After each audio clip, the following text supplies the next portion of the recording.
ఆంధ్రప్రదేశ్ పశ్చిమ గోదావరి జిల్లాలో ఉన్న అతిపెద్ద పవిత్రమైన తీర్థస్థలం ద్వారకా తిరుమల.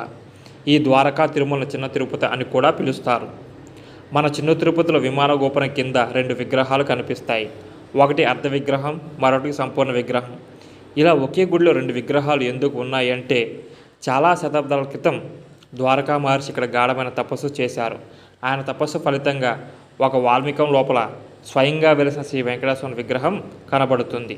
కాకపోతే ఈ స్వయంభూ విగ్రహం అర్ధభాగం మాత్రమే కనిపించింది.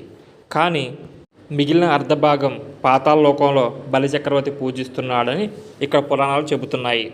ఆ తరువాత భక్తులు స్వామివారికి పాదపూజ చేసుకోవాలని రామానుజులు కోరగా, అప్పుడు రామానుజుల వారు అర్ధ విగ్రహం వెనుక సంపూర్ణ విగ్రహాన్ని ప్రతిష్ఠించారు. అందువల్ల ఈ ఆలయంలో 2 విగ్రహాలు దర్శనమిస్తాయి. ఈ 2 విగ్రహాలకు విభిన్నమైన ఆధ్యాత్మిక అర్థం ఉంది. స్వయంభూ విగ్రహం మోక్షాన్ని సూచిస్తే, సంపూర్ణ విగ్రహం ధర్మాన్ని, అర్థాన్ని తెలియజేస్తుంది. చిన్న తిరుపతి వెంకటేశ్వర స్వామిని దర్శించుకుంటే పెద్ద తిరుపతి వెళ్ళినంత ఫలితం కలుగుతుందని పురాణాలు చెబుతున్నాయి. మీరు ఎప్పుడైనా చిన్న తిరుపతి వెళ్ళుంటే కామెంట్ చేయండి. ఓం నమో వెంకటేశాయ.